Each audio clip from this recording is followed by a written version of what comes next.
Gotta put myself in, huh? All right, that's a good way to start. Hello, hello, hello, everyone. Welcome to the road trip. I'm coming. It's just me right now. I should have some guests join me in a bit. We'll be on, but so we got you, Arsenal women, or hopefully a few minutes more, and they should be, a few minutes more, or another, or an extra time, or over, of football left, so they can stay in the Champions League. Gabrielle plays and then comes out early. Lots to talk about, but we'll get into that and more after this long intro. Yeah, we'll do a long intro.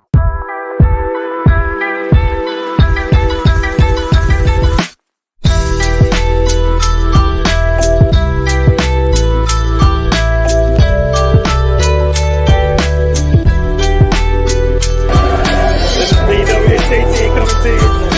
The Emirates.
Hello, everyone. Welcome to the show. I got the audio in my ears really loud. Trying to listen to the women's game. Um, they were down 2-0 late in the second half. But they've been able to respond, and now it's 2-2. If by my correction, if I'm correct on that one, so they drawn now. I just want to see if I can find I can see the scores that they have. Let's see if this has a score of the active games going on just now. Let's see results.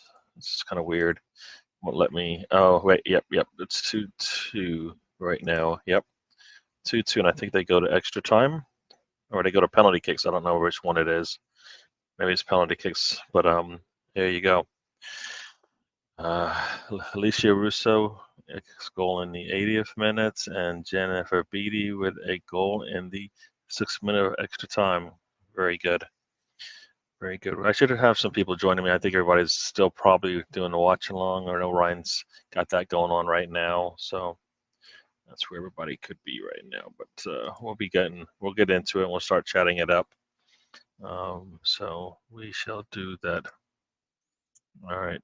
So what else we got going on? So lots of Arsenal players out. I think England will be playing towards the end of the show. So we'll probably be chatting about that while they play. I think hopefully that's on TV or on a stream that I can watch. I should check that out just to be sure. But yeah, so that's where we are right now. Um, Lots of players out. Partey is not traveling, so that's good. So hopefully he can recover. Hopefully it's nothing bad with Gabriel. He did. I think he started and then came off, which I kind of think kind of sucks, right? But it's good that he's starting, but I just hate to think that that injury is something that happened because he hadn't been in form and just took hard. I don't know if it was a tough challenge or what, but he did come out of the game pretty early, if I think. Let's see what it says here. It said he came out, but where did he come out? I thought he came out early, but it's Gabriel Jesus came in late. I don't see when he Gabriel came in. It says the 84th minute, so that's not. I thought, well, maybe it was for 5 minutes to go. I thought it was 5 minutes in. So, but it doesn't say injury. So, oh wait, no, it does. 85 minutes. It's got the little plus there. That's disappointing. That's disappointing. You came out, 5 minutes left, and you come out for an injury. Oof. I kind of feel like Arsenal did that to him. He's just not playing, and why did he come out injured? He played like 38 Premier League games last season. We only play 38, so I don't get what's going on there. You know what? Let me make sure I can hear myself, because okay, good. My audio is working. I've been my headset wasn't working earlier today. Just rambling on for like 5 minutes here. So yeah, so Brazil won 5-1 over, who were they playing? They were playing Bolivia. Neymar gets 2 goals. I think if I recall, that means he is now the top Brazilian scorer. Big feat, regardless of what people want to say about him. I think lately he's just gotten old. Continues to play, but he just can't. His body just can't do it anymore. So I don't know if. Let's see. Did all the Gabriels play? I don't even think. No, Gabriel Martinelli did not play, which is kind of understanding. He's still getting into this first team mood and growth, but the fact he's on the sidelines is good. Yeah. So just listening to the game while I will wait for you guys to join me, and still, yeah, people are expecting a player went down, but no. All right, so yeah, listening to Ryan on the other side too, talking about the game, because I was trying to watch it, and for some reason, I don't know, I cannot watch it. And I was able to watch the last one, which kind of sucks that I can't watch this one. Don't know, there's some.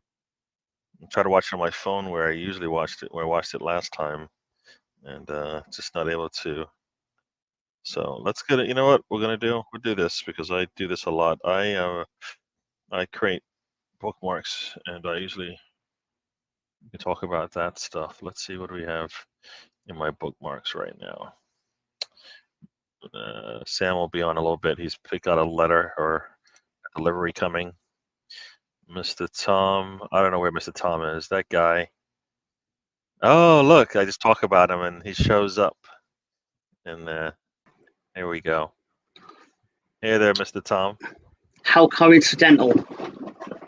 I saw you pop in, and then that's when I sent you a name. So it wasn't fate or anything. I suspected that because obviously I know what it's like for the person that has the control. Oh, yeah. I've seen it. I was just sitting here rambling on because I'm like, I know the women's game is on, and I don't know if it's getting extra time yet, but or it's an extra time. It started, yeah.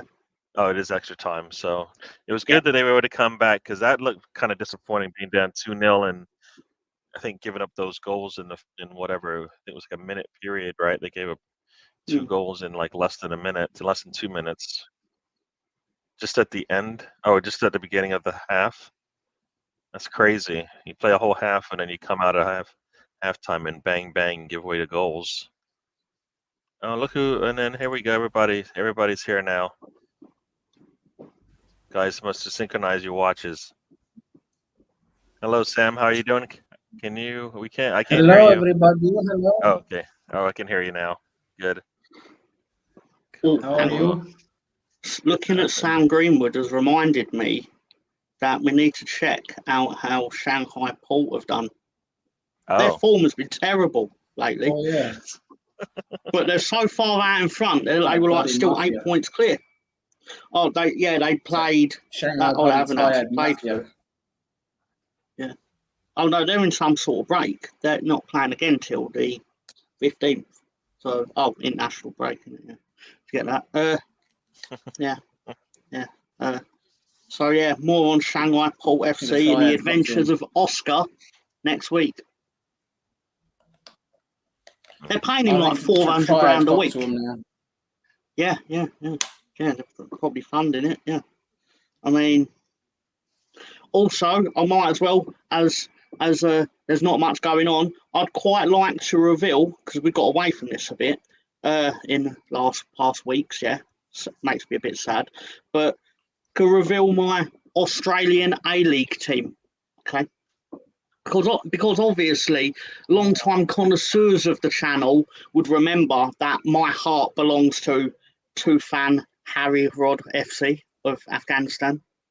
Maybe even UE Saint Julien of Andorra. Okay, I was on the terraces in Andorra on my youthful exuberance there. Okay, or how can we forget FC Chirac of Armenia? Team close to my heart, but there are very few teams closer to my heart than Wellington Phoenix that play in the Australian A-League. But you may be thinking, oh, that sounds a bit dodgy. They are the only team in New Zealand that play in the Australian A-League. So they're more importantly, yeah. They're fucking undercover. Yeah, they to my knowledge, they can't qualify for the Oceanic Champions League because they had to forfeit that via playing in the league that actually has a league. That's like Celtic or Rangers playing in England, basically. Yeah, but they're not being allowed to qualify for the Champions League if they get the spot. Yeah. I'm guessing. I haven't looked into it. I'm guessing that. Yeah, I'm guessing they have a way to get into it through their own country. I don't know. So what is it? They're too good for the New Zealand league then, or what?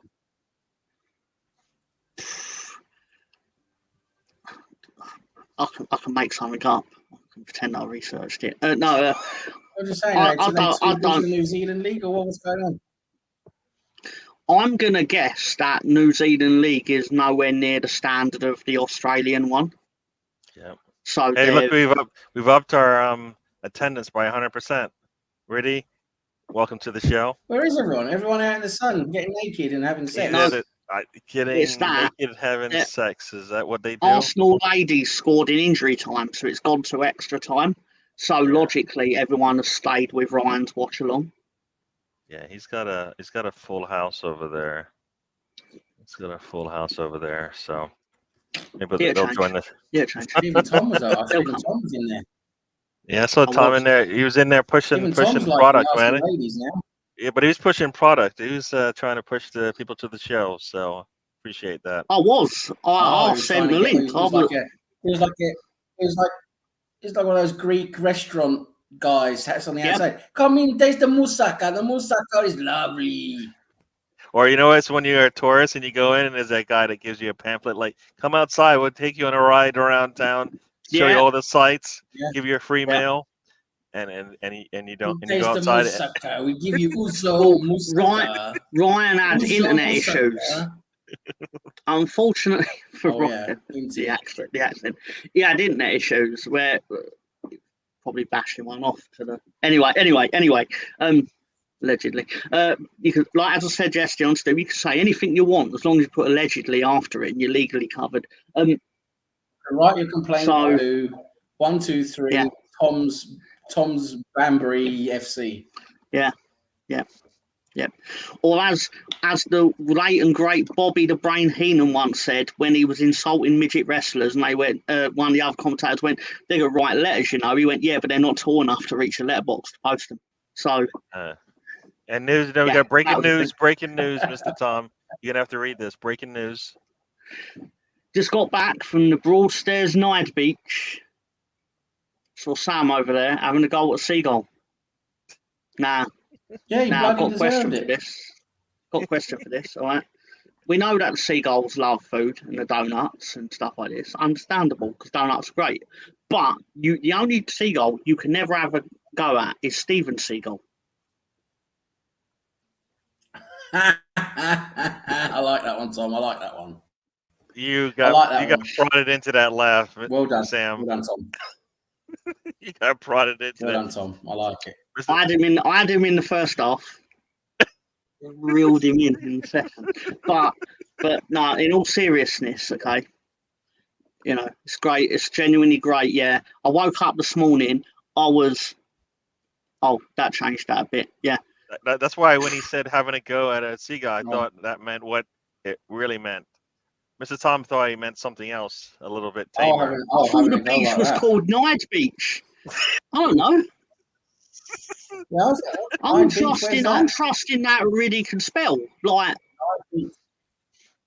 Yeah, well, obviously not. He needed. That's one of those double checks before you push it out there. So I woke up this morning. I was jacked, man. I was so excited because I'm like 4 o'clock. Got my boys. We're gonna have a chat. I don't know what about, but we'll get through it. We'll find something. Something will happen. I've got nothing to do tonight. It's gonna be beautiful. It's gonna be beautiful. I'm probably gonna play the Welsh League on Football Manager. Experimenting a bit, and it's gonna be great fun because I haven't got to do a stream tonight. It's like the bus man's holiday. What are you gonna do? Go on a bus ride. Lovely. It's not going to be on a bus. Nah. It's not going to be on a bus. No, my laptop ain't got the battery capacity to go out in public anymore. Yeah, but right. I left it on charge overnight, and it was like, killed it. Yeah. So how is everyone? You're gonna stay at home and have like a. I'm gonna have a kebab. Really, he's yeah, I don't know this. What's doing? Naturist. The nature boy. He's admiring my profile. Riddy, run away from the light. Run away. Did I say that out loud? I'm sorry. I'm coming for you, Riddy. I'm coming for you. Yeah, I was rambling for like 5 minutes. I'm like, damn, there's not much to talk about. There's no football. You never heard of something like that. I thought you had low blood pressure or something. Yeah, I was just, I wasn't expecting not to have anything to say, and I did. So I had to just pick and choose and ramble and mumble my words and all that. That happens on my show, right? And I'll sit there and I have a whole slate of things to go through, but I hate repeating myself. So I will stall and do anything I can to avoid actually starting what I have planned if I don't have the guests, because I'm not going to do it twice and I don't have to go back. Yeah, because I was going to say, and Sam, I don't know if you saw that, Gabriel did start for Brazil and then had to come out with like 5 minutes left for an injury. So I don't know what that. Who knows what that means? Which Gabriel we're talking about now, the defender. Yeah.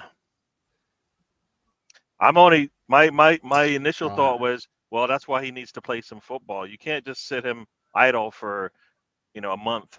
Give him some football, and then all of a sudden he's ready to go. You can't do that. So I can only imagine, like, if it's a breakdown of muscle, it's because he hadn't been playing, right?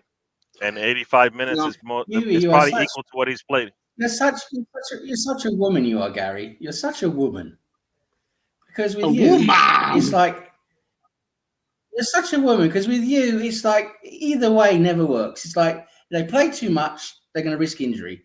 They don't play, they're going to risk injury because they don't play. That's right. That's how it works, Sam. What is it? No. So he can play a lot. No. Saka plays too much. I've never said Gabriel Magalhaes played too much. Did I? I said Saka played too much. So it's all relative. So Russ is in the house. He wanted to say hello. There's levels to this thing. You don't understand. Russ. There you go. Russ, that sexy Sam is looking absolutely beautiful. There you go. Yes, that's right, Russ. I got on my special bra for you today. I was gonna say you look a little bit better. You look like a little more supported today for some reason. I can't figure out why. I was thinking that. You're not complaining about your back anymore. You're not complaining about your back. So I figured, something he must have went and seen a chiropractor or something like that. He's like, no. I've got better support now. That's it. I got my special bra on. That's it with the gold leaf on it. The gold leaf. Oh boy. It's Tom. What did you do? It's because I outfoxed him in the wrestling predictions. I believe Russ's exact words, without directly quoting the conversation in the Twitter chat, was, I believe I found the curveball in the predictions, to which I was like, I have you. Okay. And then I opposed him. And, well, one of us got 6 out of 6 and one of us got 5 out of 6. And Russ hasn't forgiven me, so that will tell you who probably got 5 out of 6. There you go. You've got. Well, it keeps him away from talking about referees, so it's all right. But as was interesting, Gary saying there's levels to this, because Gary also got 5 out of 6, but Gary's 5 out of 6 is a lot more successful than Russ's 5 out of 6, because, as Gary will say, there's levels to this. There is. You just gotta, yes. Sounds like, and also joining us, Colonel Ward has joined us. Something about, I don't know why he keeps bringing this S word up. I don't know what it is. Anybody know what it is? What is that? I don't know. The show doesn't really officially start until Russ Morgan turns up and tells us his location. He hasn't told us his location. Is he out walking the dog? Is he at a party? Because the best was when he was at the kids' party. Remember that? He was at the kids' party, and next thing you know, that's what Gary Glitter said. That's not where I was going. Russ. You want to be in Russ's gang? Russ's gang. You want to be in Russ's gang? Oh yeah. Russ, I don't know where he's going with that. That's not where I was going. Was that back on there as well? Yeah, turn the GPS back on. Not including anyone of anything. I think Sam was just missing Russ. Well. Good again. Yeah. Sam needs his his weekly Russ. His weekly Russ. My washy, my washy, oh my washy. Wait, what? Wait, you sold Pepe? Yeah, that's the. Yeah, we sold Pepe. Supposedly for like 2 to 3 million or whatever. So it's 2 to 3 million, but because of his salary, it's a 10 million pound savings. 2 million and some Turkish delight. Yeah, I mean, as much as it's just that people want to complain about Arsenal destroying his career, I think he had a big part to play in that as well. So, yeah, they just needed to get him out. They needed to, as they say, get the deadwood out and move on. They still haven't done that. Cedric is still around. And pretty much we have a lot of. Cedric will still be around in 2040. He will. So you bought a player for 72 million, and then you sold him for 3. Yep. I also like receiving 69 million. It's you like 69, don't you? You lush. No, the thing is, right? I think it tells you that I think we overpaid for him. I think just tells you a little bit. There's a little bit that we kind of overpaid for him. Definitely overpaid for him. Yep. Yeah, well, somebody got rich. It wasn't Arsenal, so we know who it was. No. Bro, you know who it is. It was terrible. Probably the worst deal. Probably the worst deal in the history of Arsenal Football Club. I think you struggled to find one worse, to be honest. Yeah. Overall, for what it actually was. Yeah. More. It's worse than Renarsson.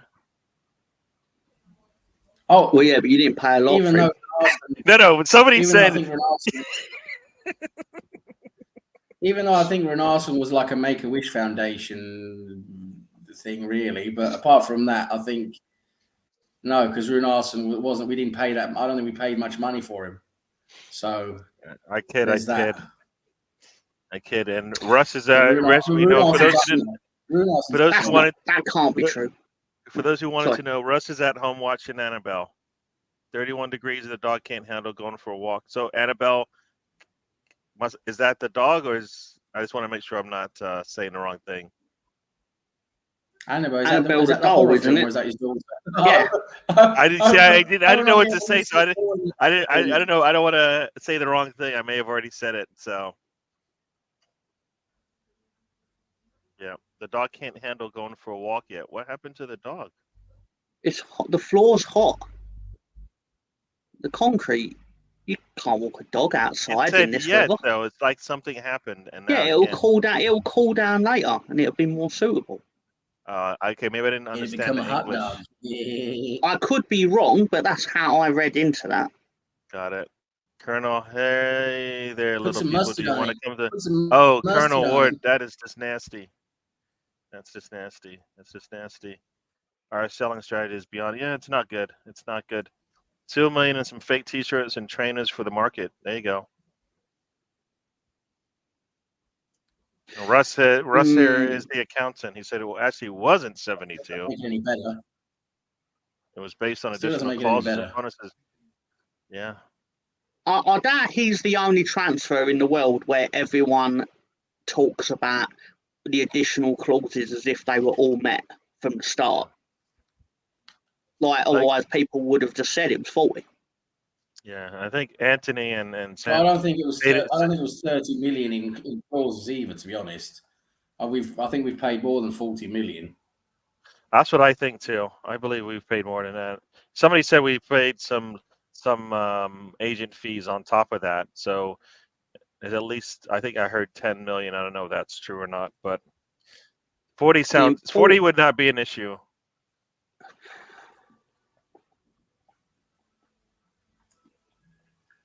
So Paris has just scored in extra time, so not good. That's unfortunate. Not good. What's that? Is that the Champions League started? It's the qualifying round, isn't it, for the Women's Champions League? Yeah. Oh, and that's like just into the second extra time, so that's not good. Sloppy from Arsenal is what I'm hearing. Tom, have you been to Gravesend? I have been to Gravesend. It's interesting he says that, because what he expects, I might not know, is what he's actually saying is there's lots of old people there, because it's basically a town where it's filled with pensioners. Well, no wonder we look at the fucking name. Yeah. Students and pensioners. Yeah. It's students, pensioners, and nothing in between. That's the end of a grave. That's where it's there. Yeah, yeah. Nice little place, though. Good fish and chips there. Good fish. There you go. Ooh, nice. Yeah. Pepe has still delivered more than Sancho Martinez combined for United. That'll be health. Prepared to die. Yeah, he was. He was definitely better. He's got more goals and assists than those two combined, and they cost 170 or something like that, or 150. So. So Pepe's got more goals and assists than a centre back. Are you sure you want to brag about that? No. Anthony and Sancho is really what he meant to say. Yeah, he meant to say Anthony. Did he? He meant to say Anthony because that's the comparison that people have been putting out there, and those are two attackers. So is Gary actually in your mind here, Russ? Is this true? Is he actually pulling the word Anthony out of your brain? It is Anthony. I bet you if you ask him again, he'll say it's Anthony. Okay. So, Russ, we paid 73, 18 million over 5 years. What does that mean? You're saying the deal was structured 18 million euro 5 years. Okay. So that means we've paid pretty much close to the 73 million, isn't it? We've had him 4 years now. Mm-hmm. Wow. He's watching. Oh, he said he's watching the movie Annabelle. Oh. Yes. Yeah, the doll. The creepy little doll. I thought you meant he was watching his own doll, like at the house, like he had his own dolls. Like you have your dolls that go in your coffee mug. I thought that he was the same thing, and that's what I thought he meant. When you said dolls, that's what I thought you meant. Because you guys have dolls, right? I'm sorry, action figures. Yeah, the figurines, Oh. Gary. Come on. Oh, now. figurines. Dolls. Sorry, you call them figurines. Sorry, is that what you Tom's call got them loads figurines? of dolls. Tom's got loads of dolls. We know that. We see them all the time. He calls them figurines. Sorry, I thought. All right, my bad. I've actually got a shipment of them coming in this week. So. A shipment with He's new got people. he puts clothes on them and brushes their Getting hair. some more. Getting some more. Yeah. Do you put makeup on them? Oh, hang on. Let me just. You put makeup on them and put like. You can't be the clothes on macho them, king without your crown, Randy. Come on now. There you go. Does he have like a Slim Jim? Like, does he have a Slim Jim in his hand? He has his royal scepter though. Oh, all right. Look at his grin. It's like, oh yeah. Yeah, snap into a Slim Jim. Yeah. Snap into a Slim Jim. Yeah, the cream rises to the top. Yeah. Gary, you can soar with the eagles or you can slither with the snakes. I am your friend. I am the macho man. If you bet against Mr. Tom, you'll be a poor man. But if you bet with him, you'll be rich overnight. Like Gary was on that night that he went with my pick and he got, what was it, $500? Yeah, close to that. Yeah. My Raul, favourite beer is John Smith's, by the way. He owes you for life. Canterbury Gooner, yeah. For life. They're losing right now with less than 10 minutes to go in the extra time. So they did it in 6 minutes of extra time. So here you go. 10 minutes should be enough. I go to Graves. What the hell is this old sometimes Ukraine? get pops What there. are we seeing all this old shit for? Gary knows how we think. Yeah, I know. Look who joined us. Taib has joined us. Welcome to the show.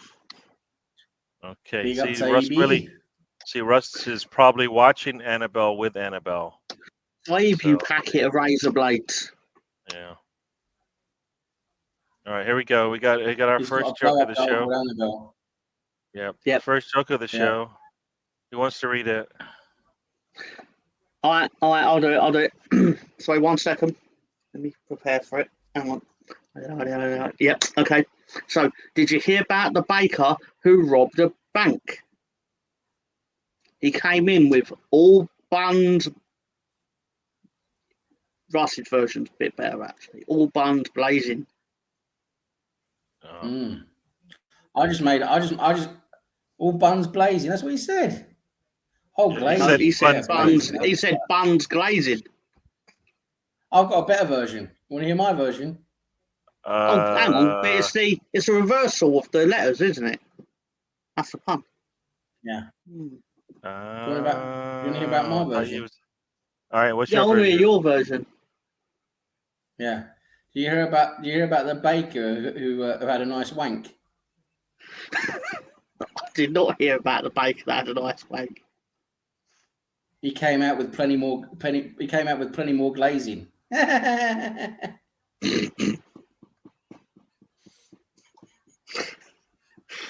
was terrible. I'm sorry.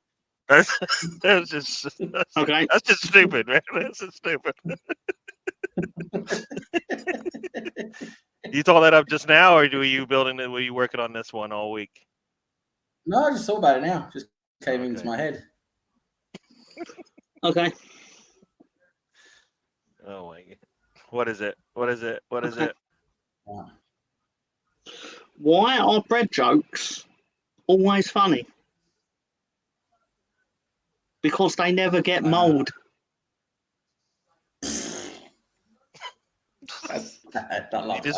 You just looked that up. I did. You just looked it up. Oh my! I did. For those who wanted to update, Slough is beating atop of the table. Ava Lee 2-0. There you go. What do you see when the Pillsbury Doughboy bends over? Oh no! Donuts. Donuts. I like that. So nuts. Tom, what's the latest score update from League 2? I'm glad you asked, Riddy, because it's getting really intense out there in the 4th tier of the English football pyramid. Okay, we've got obviously Bradford and Grimsby Town played out a 1-1 draw earlier on Sky.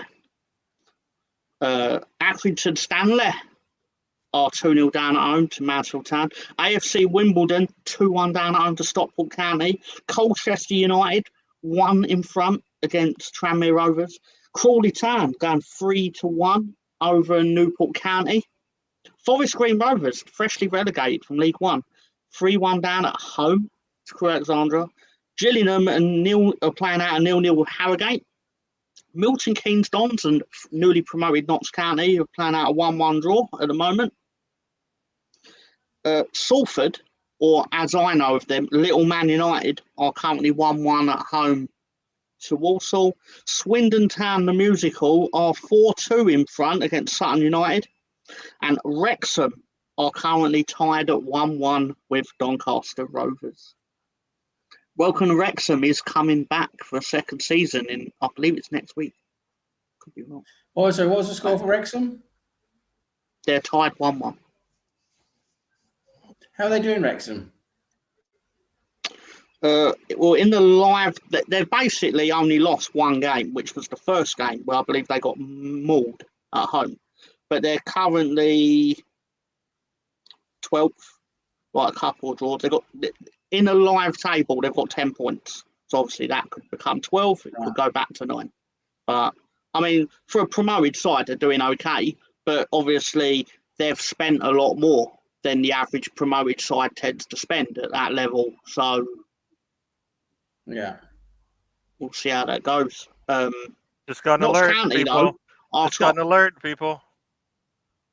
Got an alert. Live from Arsenal. The newcomer has scored her second goal in an Arsenal shirt. Coming off the bench today, Alicia Russo with a goal. We are now 3-3. I'm hearing it's a rocket. I can't see it because every time I try to go on, the Arsenal website just gives me that little spinny thing. So won't let you on there because you're not in England, right? No, but my computer is in England according to the interweb. So that doesn't work either. Oh, wait. Is that what they call VPN? I don't know what you're talking about. I don't know. It's some secret technology you've never heard of. Oh, but a secret house.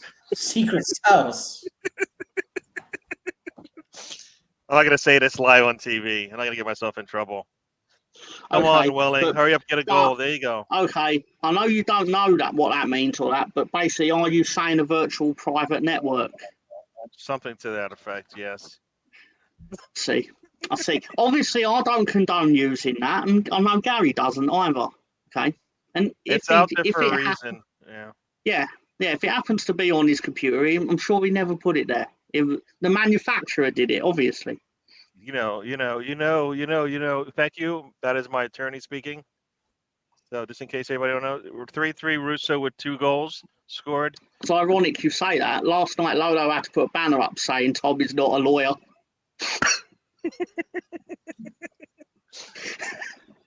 Like, who actually believed you were? That's the question. Who's that message for? So they're in extra time now. It's 3-3. According to this thing, it's 3-3. So, and they're in extra time. 4 minutes of extra time. So this is going to penalties. I don't know. This is when you need a Mary Earps on the team. All right, let's stop talking about tied games. All right, let's talk about winners. And I'll tell you who is a winner. I want to congratulate Marcelo Bielsa on winning his first competitive game last night for Uruguay, where they defeated Chile 3-1 in a World Cup qualifier. Very nice. Very nice. We could have had him walking around the Yorkshire Morrisons, but we said no thanks, mate. Fucking idiots. It's a travesty. It's a travesty. Yeah. Just seeing his happy little face, because naturally there's a camera on him when they score one of their goals. And just seeing him go, it was like. He's sitting down like he's on the toilet. as always. Is Uruguay a good team? They will be.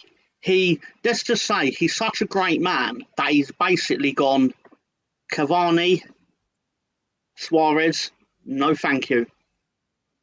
Damn. I'm gonna retire you international. You don't get to decide you're retired. I'm deciding you're retired. And he can because he's Marcelo Bielsa. Okay, because they got Darwin Núñez right behind him, Ugarte. So there you go. Yeah.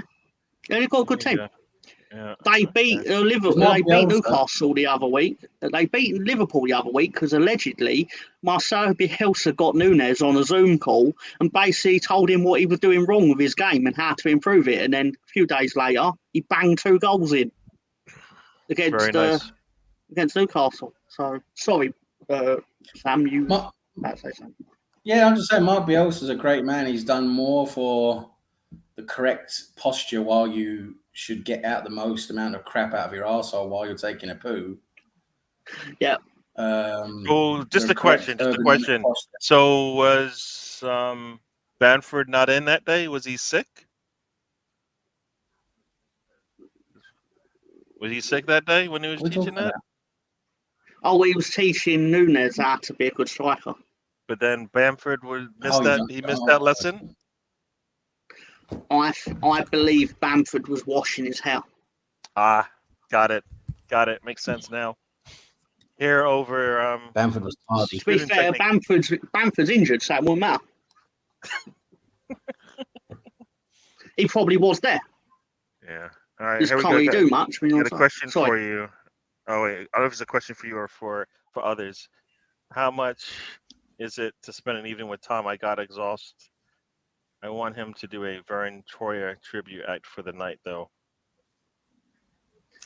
We can sort that out for you, Colonel. We can do that. That's £150 for the night. There you go. Tom will turn up and do Vern Troyer for the evening. Yeah, is it a type of flower that you like, or do you want a bottle of beer? He brings either. He'll dress up do you know how much it cost? I'll tell you how much it cost. $1 million. $1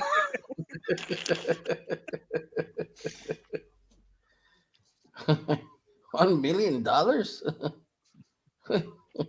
I love how they're like, but Dr. Evil, we own Starbucks. We turn over 4.2 billion a year alone, like legitimately. And he's like, we do. Wait, what? That's probably not the exact figures, but the sentiment. And he's like, okay, I want $100 billion. And then everyone's like,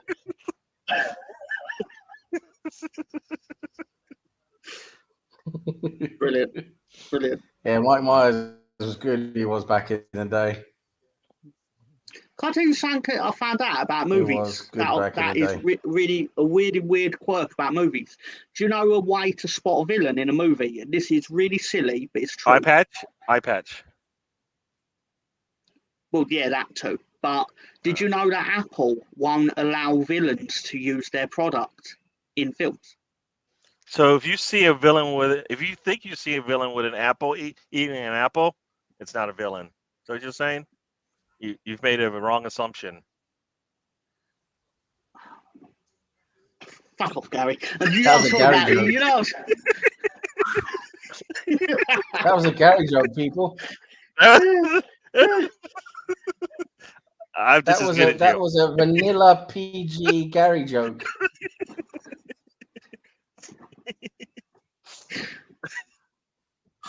God damn it. I thought I'd revealed something really interesting and profound, and Gary's like, oh, so they ate the phone, did they? Or whatever it is. Oh, you meant the phone. I think you meant an apple. Sorry, my bad. Yeah, of course. You said they won't let villains use Apple products in movies. Yeah, Apple don't own the fruit.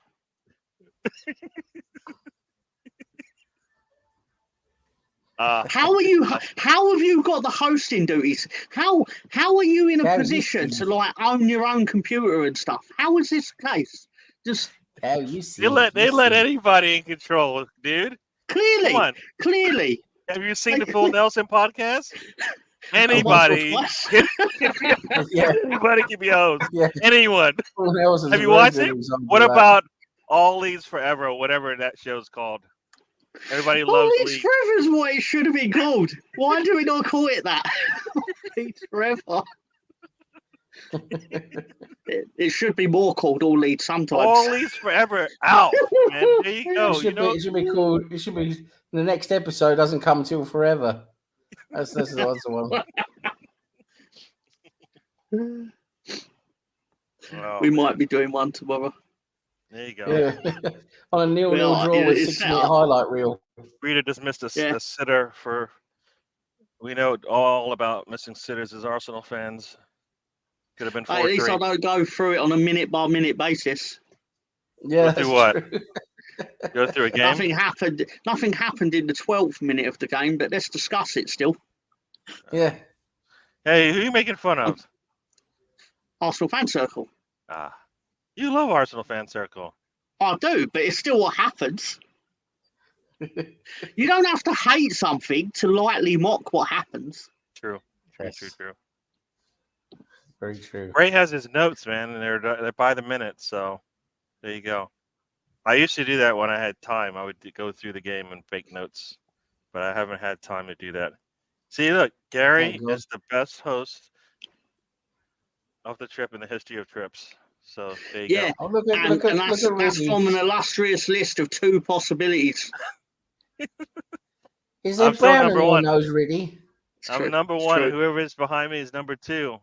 Do you know what happened earlier? This is true. It's genuinely true. It's funny you should say this, right? On Ryan's channel earlier, when he started having his internet issues, right, and there were a few people in this chat, right? Canterbury Gooner, or Riddy, as he is allegedly, or so he is known, basically says, "Oh, I think Tom ruined Ryan's internet." To which I was basically like, "Wait, what?" I was like, "That's racial profiling, because there's no proof that I could have possibly done this thing." But he's gone through it and he's gone, "Oh, it must have been the white boy. Must have been the white boy." Was he wrong? Terrible, disgusting. Was he wrong? Absolutely. No, of course, obviously I did it, but that's not the point. The point is he only assumed I did it because I was white. Just because you're paranoid doesn't mean, Yeah.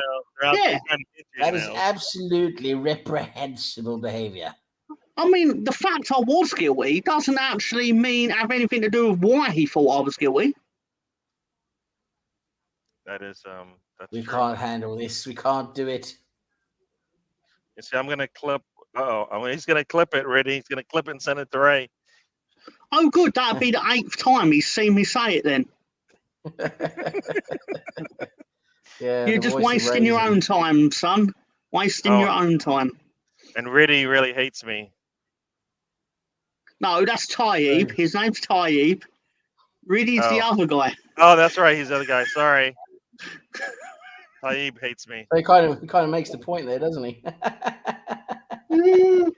Yeah. Is that true? Is that true? This is criminal. At least that's racist right there. What they just said. Yeah. So there you go. Yeah. I think it's also about probably because I don't have any facial hair. I think that's partly it as well. A little bit under your lip there. I think so. I've been saving that since birth. I mean, that's not. They must have heard the joke you told about Apple. About Apple. Yeah, the Apple joke. That was worth it.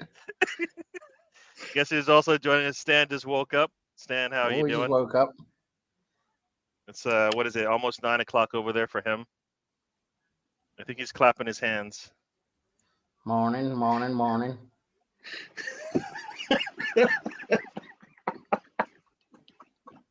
He's fucking done it again. He's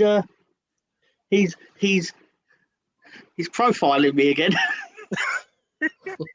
It rubs off. Whatever Tom's got is rubbing off. Sorry, people. I can't help that I have infectious fun at times. It's spreading. Taib said he's joking, laughing out loud. So I don't know. Does that mean I'm joking? Ha ha ha ha ha, or I'm joking? It's definitely the first one. Okay. I don't know what the difference is. What's it? Gary, that's slightly worse than your Apple joke, mate. We need to work on this. The Apple joke's fantastic. If in like you know how in the 80s when they were like the word bad, like you're bad, man. Yeah. Bad, but they meant good. That's bad, man. Yeah, or like the power glove, so bad. That's him, so rad. Anyway, I think that's what we mean when we were like that joke was good. Yeah. So we say it's good, it's bad. Like, yeah. Yeah. It's like Bizarro World, the mirror universe, whatever you want to call it. It was like, Gary, man, that was so cool. Yeah, I don't cool, know. Gary. So Gary, cool. Gary, cool. Gary, cool. I'll think even cooler. What's cooler? What's cooler than cool? I'll tell you. Ice cold. School. Stay in school, man. Be cool. Okay, one more thing. What does it say? Remember when I said on the Eddie bench, getting picked Southgate, was a Roos? Southgate picking. I love use of the word Roos. Southgate is a fucking fraud. Yeah, and Southgate picking Maguire. My comment about Arsenal and Terminator 3 did not deserve racial profiling, Riddy. You got Riddy's back up on this now. I did. Well, no, because Ryan was saying, like, he was, for some reason, Ryan was talking about, I think it was Terminator Dark Fate, and he was like, I think he was bringing up that they brought back Linda Hamilton, if I remember rightly. And I think he was slagging off the film. To which then, obviously, he was saying it as if, like, the other Terminator films were good. So then I just to see what happened, put out there that, if anything, I would compare Arsenal to Terminator 3, because it's shit. And obviously Riddy was like, and then Riddy put his phone down and went, card is marked. How does this look in your midfield? Jude Bellingham. He's good. Declan Rice. He's good. Jordan Henderson. He's shit. How does this look on the back line? Kyle Walker. He's Mark good. Gahey. He's all right. We'll skip over to Ben Chilwell and then we'll come back to Harry Maguire. All right, I'm going to look at this lineup. Maguire on the bench. Does that mean they're going to be attacking off the right side because you got Jordan Henderson in front of Ben Chilwell and Harry Maguire? So Jordan Henderson, for fuck's sake. Him and Rice are too similar. And the front line is Madison. The front line is Saka, Kane, and Madison. So there you go. Pretty strong on the right hand side. I'm looking forward to seeing Bellingham. Bellingham has been very good this season so far in Spain. Yep. Foden's on the bench. Gallagher's on the bench. Radford is on the bench. Eze, Phillips, Dunk, Tomori, which I think is actually a good sign. He got a shirt. Colwell, Trippier, Ramsdale, Johnston. Oh wait, I forgot. Callum Wilson is also. Oh, you know what it is? Trent Alexander-Arnold's out injured. Jack Grealish is out injured. John Stone's out injured, and Luke Shaw out injured. So there you go. Right. So, yep. So Riddy, ironic that Tom is the one who started it by comparing ours. Oh, that's right. You're talking about. Sorry. The Terminator. Gary won't be joining in with this sing along, Sam. No, yeah. Gary cool. Gary cool. Gary cool. What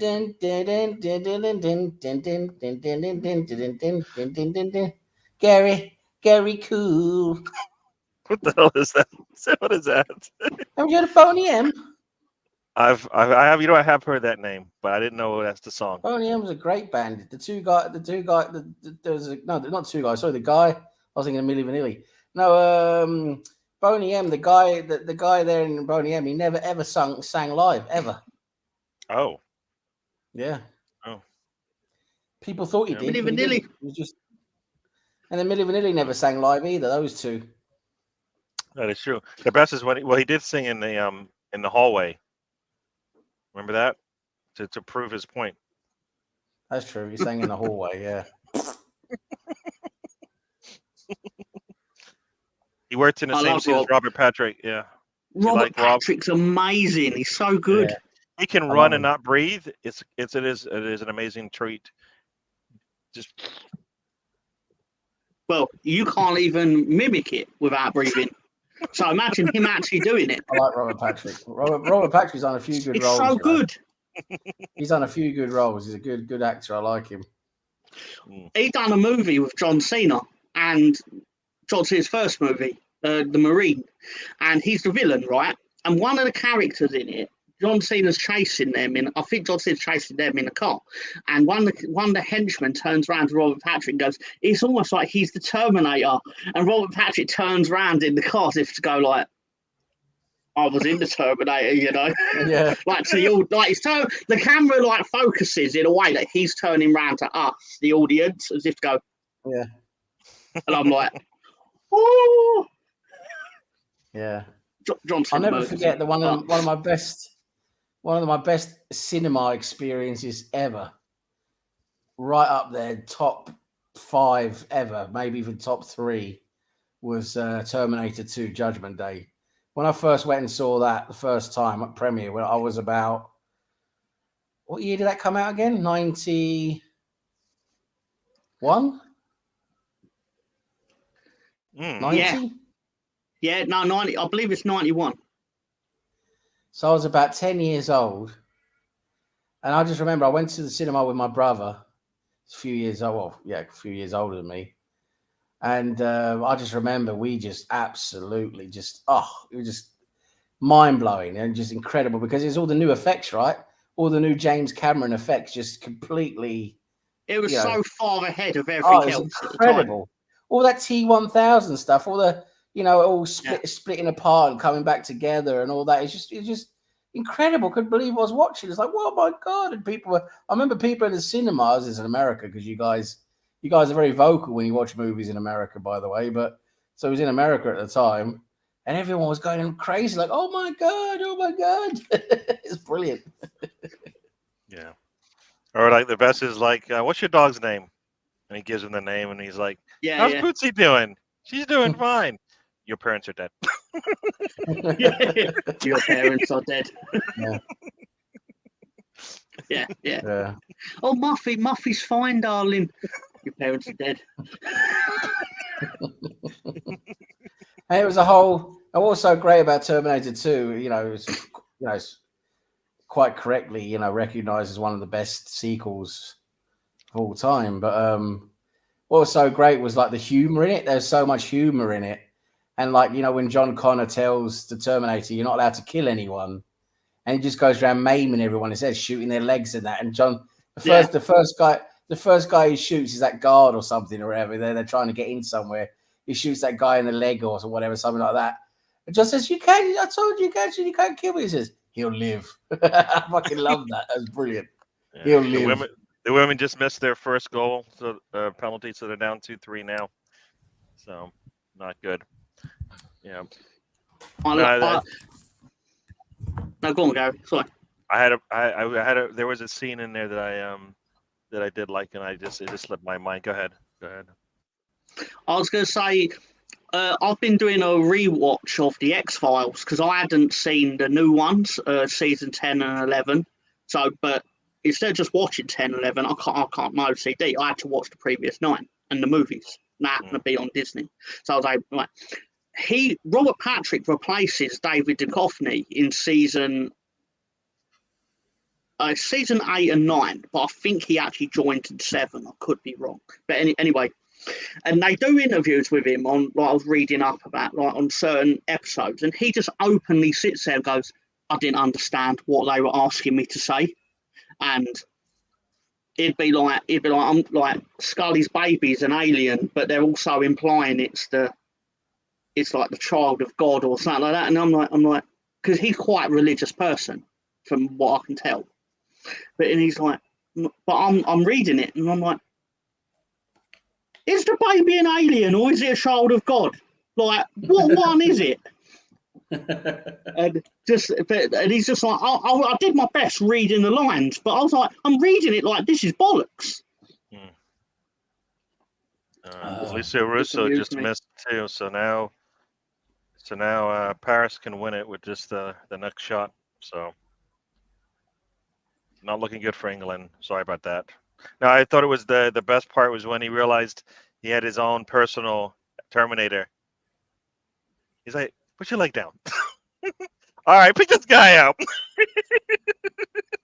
And he starts getting cocky with the bikers. Yeah. Until he realizes that he's going to kill the bikers.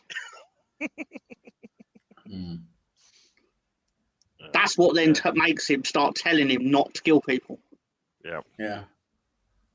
Because it was the way he was so casual. It was the way he was so casually going to shoot the biker in the head. To it, and then he like pushes his arm away and stuff like that. Yeah. It's a great movie. It's a great movie. I'll tell you what's not a great movie. Or no, that's not fair. That's not fair. I'll tell you what's a completely different movie that I watched yesterday. Sound of Freedom. That doesn't sound like what. It's one of the most successful movies of the year, to be fair. It rings a bell. It's the one about child trafficking. Oh, okay. With Jim Caviezel, who Mel Gibson's part of making it and all this. But it's interesting. Don't get me wrong, it's not a good watch. Like, it's quite harrowing, but it's not gory. It's all the implications of what's happening. I'd say a film when it comes. Yeah, sorry, Tom. Sorry, I didn't mean to interrupt. No, please. Wasn't you going to say something more about the film? I'm sorry, I interrupted. No, it's fine. Carry on. Fine. I was just going to say, because you're talking about because it sounds. I heard other people mention about that film that's difficult to watch. There's some real tough scenes in it. I haven't seen any. I haven't seen it. I haven't even seen any real clips of it, to be honest. But a film that really, actually, sort of made me cringe, and it doesn't happen very often.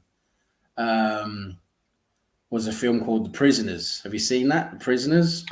Yes, with Jake Gyllenhaal and Paul Dano, Terrence Howard. And what's his name? Wolverine's in any Jackman. Yeah. That film, wow! I mean, the way they go at that poor kid, because they basically have him as the suspect, and just beat on him, beat on him, to try and get a confession out of him. And because he's got mental difficulties, he can't articulate that he hasn't done it. And the way he plays that, the way Paul Dano plays that is absolutely brilliant. Absolutely brilliant. He missed out on an Oscar there for that role, I think, the way he played that. And oh my God, it's very rare I get really sort of like, I feel absolutely gutted when I watch a film. Very rare, but I was absolutely gutted when I watched that film. Yeah, it's very good. If you haven't seen it, watch it. It's very good. Go watch The Prisoners. It's a tough watch, but it's very good. Very good film. And I'm not going to give away any spoilers, but it's a good film. We watch it to the end. It's a great film. The ending's very, very good. Yeah. Okay. Cool. So Arsenal is out of the Champions League on penalties. Oh God. Yep. The World Champions League. Yeah. That's what America would call it, isn't it? The World Champions League with Minnesota and South Dakota. Have you ever say? I really don't mean to bring everything back to The Simpsons, but have you ever seen it's like a minute thing at the start of an episode where they're holding like the World Cup in Springfield or something like this, and everyone in town turns up to any event that's being held there, and they go like, who is the greatest nation on earth, Portugal or Argentina? We're going to find out today. On TV. That's still on TV. Like, see, Arriaga 2. The Simpsons, right? I know you're the expert on Simpsons, Tom, especially the early version of The Simpsons pre-2000. I know is your area of expertise. Holds it. Sorry, go on. I mean, you got to hand it to Simpsons. I mean, they've covered everything and they've done it so well. They've parodied and covered everything so well. I mean, they really do that, tongue-in-cheek parody so well, and critiquing basically what's going on at the time. The South Park did it like more, so we say more like I don't know. They have the advantage that they can be more adult about it. Yeah, a bit more of an adult level, I think, maybe a bit more adult themed, a bit more, when they came in with South Park, but pre-South Park and all that, and Family Guy and all that, Simpsons, my God, what they did was absolutely incredible. That what they've done, to critique everything. Yeah, really good. I watched the director's commentary occasionally on some of the old DVDs that I had, and I remember they were saying when they did this football bit, they wanted to capture how Americans view football at the time, and they knew that what they were doing wasn't really how it is, but they wanted to portray how Americans saw it, and it was very like one player on one team passes to his mate, he passes it back, he then passes to another one, and it's done very slow and boring. Yeah. And the commentator's like, he holds it, and he holds it. And then they pan over to a South American commentator who's like,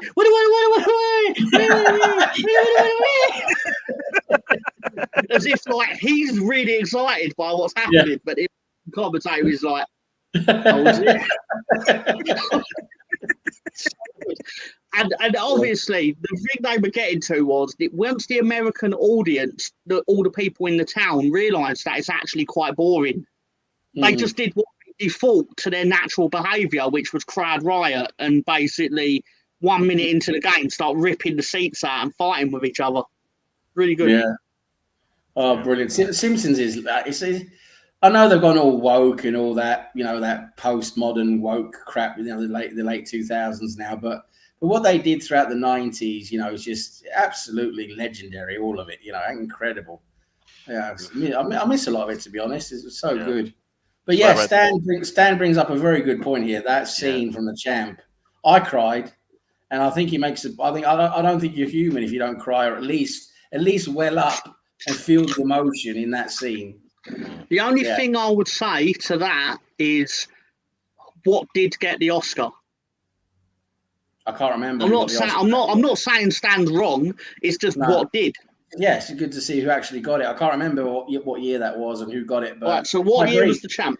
Would little kids actually win an Oscar back then? Because he was really young. Ricky Schroeder was There was. Tatum O'Neal won an Oscar. He's the youngest Oscar winner, and it is roughly around that time. So the film's 1979. Another great role in that film, John Voight. He plays the Champ. Oh, this is a question. I know this. I just saved it, but we didn't answer it. But Reddy was wondering if anybody's. Well, I've definitely got it on my list. I've got it on my list to watch. I want to see it because they're normally quite good, those football documentaries. But yeah, Ricky Schroeder, what a role that he played there. Yeah. 4th of April 1979 it came out, so I still think it's in the purview of the 1980 Oscars. Best Supporting Actor. Yeah, he's not even in the noms. Yeah, Saka got a knee to the back of the thigh. Best actor was Dustin Hoffman for Kramer versus Kramer. Wow. Okay. You can sort of understand that one. I'll go for the year before, just in case it counted as part of that. Even I don't think it does. Well, what time did it come out? April 79. Yeah. No, but I was checking just in case. So then it should be part of the 80. Yeah. That's what it went to first. Yeah. Because it's February. The Oscars are February, aren't they? So if it's not February 79, then it's going to be February 80. Yeah. Russ did not like Kramer versus Kramer. So. What is it with Al Pacino was nominated. Talk about that Bonanza world where we're talking about, upside down world. I think that's where Russ lives, isn't it? When I was a kid, I thought Kramer versus Kramer was a Bizarro World episode of Seinfeld where Kramer was against the Bizarro World version of himself. And that's not true. Yeah, that's Nate, the youngest actor for Paper Moon, yeah. Yeah, and I know that because in a Hell's Kitchen comment section, she's in an episode of Hell's Kitchen and she keeps sending the food back. And she maybe has the right, obviously has the right to do so, but the way she was doing it, she sounded really pretentious. And there were people in the comment section going, who the hell does she think she is? What has she ever done? And I was like, actually, she's the youngest person to win an Academy Award. Yeah. And Russ basically wouldn't talk to his kids if they want an Oscar over him. So this says it right there, folks. You heard it here. Russ is watching horror films today. He's on a horror run. He'll be going out tonight to watch The Nun too. Everybody dies. Everybody dies. Dustin Hoffman reduced Meryl Streep to tears for his use of method acting. Dustin Hoffman's a great guy. Yeah. I mean, great actor. Yeah. Great actor. Do you know when he was in The Simpsons, he refused to let them use his name because he was embarrassed about being in The Simpsons? I didn't know that. Yeah. He voices a character called Mr. Bergstrom in an early episode. He's very good. It's very good. Lisa has a crush on her sub teacher, and obviously he's a substitute teacher, so he has to go elsewhere, and she don't understand that sort of thing. But he didn't want, in case it was embarrassing and it wasn't successful. I can't remember what the actual name he used was, but this is a message to the Russ family. Stay away, get out, spend the night somewhere else. It sounds like Daddy's watching movies again. I'm just watching in the background here. I'm watching the Ukraine-England game, and I noticed Zinchenko is actually playing the inverted left wing back role for Ukraine now. He normally doesn't play that role for the Ukraine. He normally plays attacking midfield. So it looks like they're adopting him to play the same way. Does that mean we have some control over how our players are utilized in international game? No, I'm just saying their coach is obviously looking at how he plays for Arsenal and decided to use him the same way. Cool. Dustin Hoffman was credited under the name Sam Etic. Semitic, because he's Jewish. Michael Jackson didn't want to be credited either, but that was more because he wanted to fool his brothers and go like, I weren't in this, even though he was. He didn't even he didn't do the singing part because he wanted to see if he could find it in person. That method acting get pretty hardcore. You know, the hardcore method actors. You know, the Marlon Brandos, Robert De Niro's, Harvey Keitels. I mean, they'd get into their roles and they would that's it. You know, the family wouldn't recognize them for a few months until they were finished. You know, they don't get that much into it. I find that shit a bit pretentious. It's that's how they get into it. You know, they absolutely make they make it their lives, don't they? That's the thing. It's not like you do it, Tom. You just rock up and say, right, action, here we go. Yeah, here we go. Finished. That's it. Let's go and bang the hooker. Right. No. It's acting, right? You're pretending to be something you're not while the camera's on, okay? While it's not on, you just fucking walk around, say hello to everyone on the set. Like, I know. Who the fuck do you think you are? I agree with you, Tom, but I think it's for them. They live and breathe it, and they think, you know, they're thinking the more you get into it, the better you portray it. I think that's the thinking behind it, right? The more you live and eat and breathe that type of whoever it is you're playing or that type of person you're playing, obviously they think, you know, the best performance you're going to get out of it. Mr. Tom, there's levels to this thing you do want to understand. You know, these are people, these are professionals. They're professionals, and you, my friend, are not at that level. You don't understand the whole concept behind it. You don't know I'm not at that level. You watch all these. You don't know that. You don't know that. Movies, and now you know that. I know a lot of things, Mr. Tom. I do. I've never auditioned for something, so I wouldn't know whether I'd get it. Gary You know knows. what? You know what? Fuck this. I'm gonna audition to be in the next Mike Tyson. I'm gonna be in the next Mike. When they make a movie on Mike Tyson, I'm gonna audition to be Mike Tyson. Mike Tyson or Michael Jackson, whichever one you want, right? Because you're be one Michael man. Jackson. Yeah. One desire. Well, sorry. Bubble wrap. Sorry, let's get. I could be the 1987 onwards version of Michael Jackson. They'd have to. You could play him for the early. Tom, you got to get into your method. You're the bubble wrap man. Remember, you got to get into your method for him. Bubble wrap. Hang on. You're right. No, you're right. Right. Oh, guys, guess who's joined the show today? Who's joining us? Uh-oh. This is Michael Jackson. I said the bubble wrap man, not the bubbles, not the Bub Forever fucking bubbles, man. Hey, Tito. Randy, go get Tito. Yeah, this is why, Mr. Tom. This is why I tell you. This is why I say what I say right here. Oh my god. That's it. Neverland's gone to shit. Come on, get security. No. The reason I try and do it like that is because of that scene in The Office when Michael Scott realizes on his phone he can phone other rooms in the same vicinity. So he'll phone Jim, because Jim had his own office at this point. I don't know if anyone's seen this, but he'd phone him and go like, "Hey, this is Michael Jackson." But obviously Jim knows it's him because you could see he only has to look outside his door to see that Michael Scott's got the blinds open and he sat there going like whatever. And but Michael Scott thought that they didn't know it was him doing it because of course he did. And yeah. See, Mr. Thomas, there's levels to this thing, man. Adrian Brody.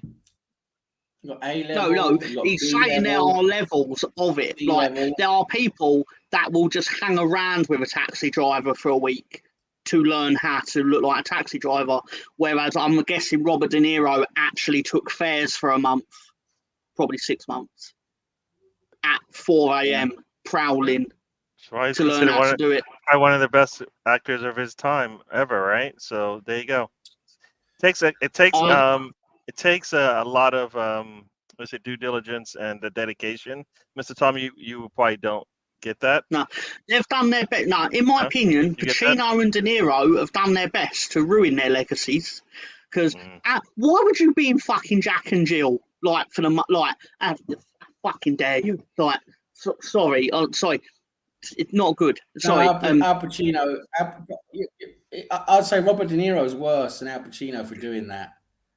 The films Robert De Niro has put himself in the last 10, 15 years. It's just, what the hell are you doing, man? What the hell are you doing? Stefan has joined us, and he's just realized that we talked about that this show goes there. Yes, that's what we do here. That's what we do. I'm just saying. It's the epitome of. Has the check cleared? I'll be in it. Robert De Niro going from Raging Bull, The Godfather Part 2, fucking all those films he was in, incredible movies. And he goes to, like I say, Dirty Grandpa and fucking Meet the Fockers and fucking, I mean, what it's like the guy got some serious gambling debt or something. He doesn't. Do you think it started with because it was Heat before or after that?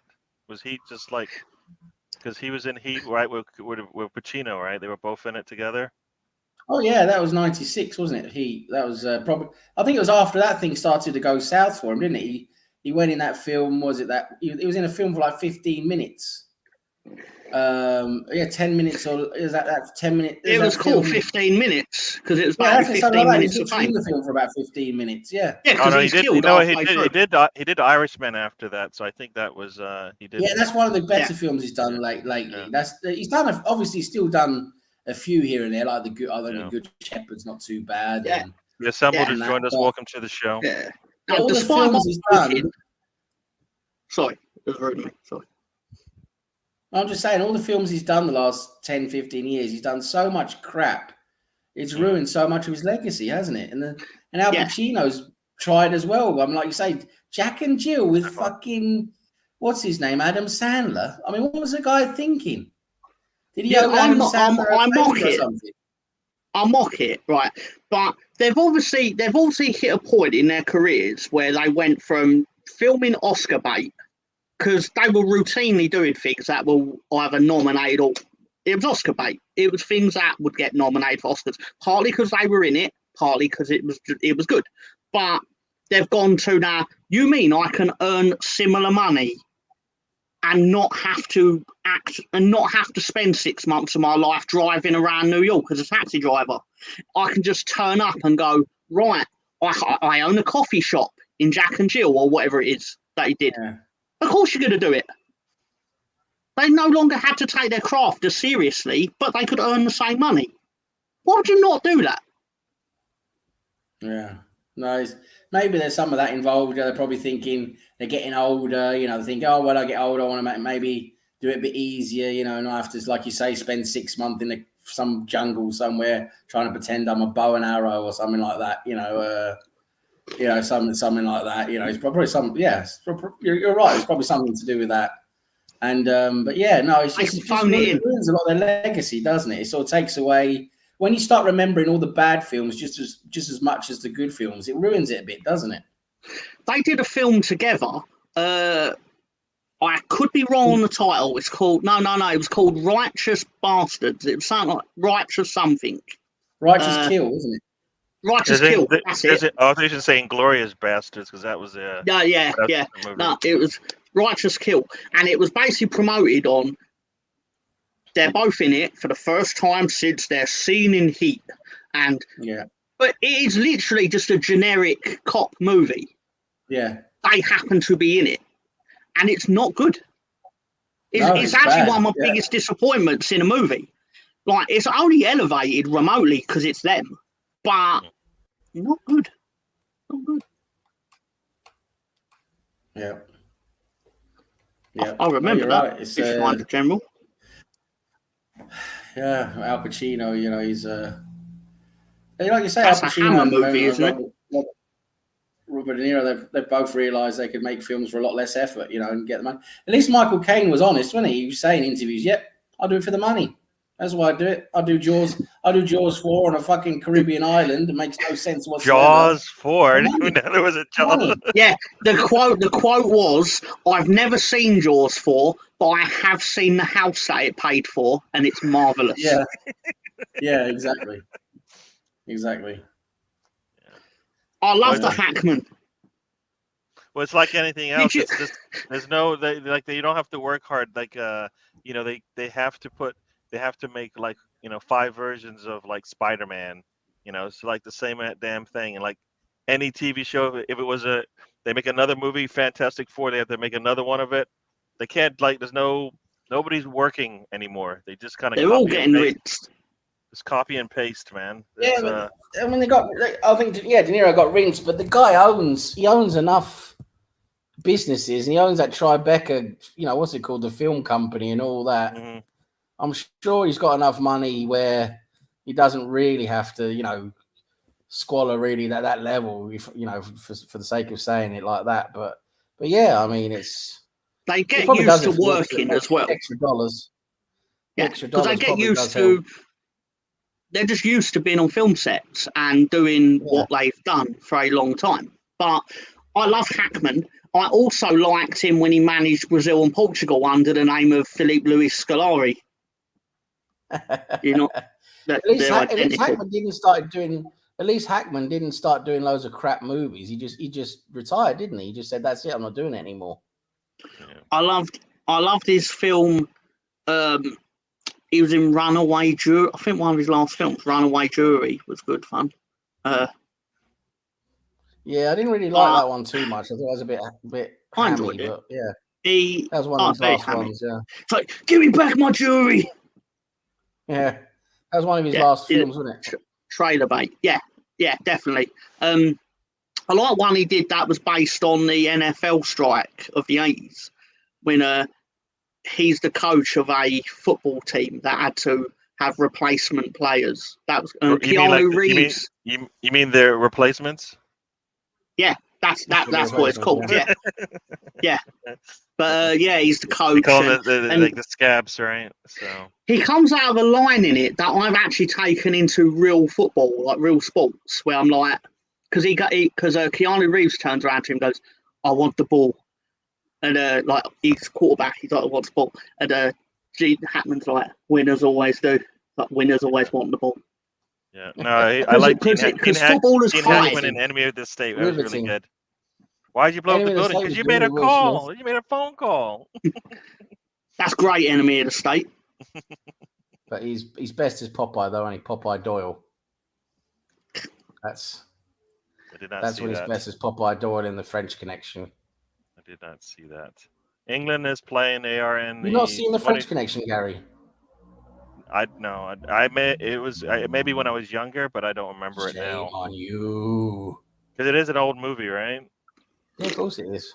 Okay, so yeah, I definitely. I love how he's phoning it in Superman 4.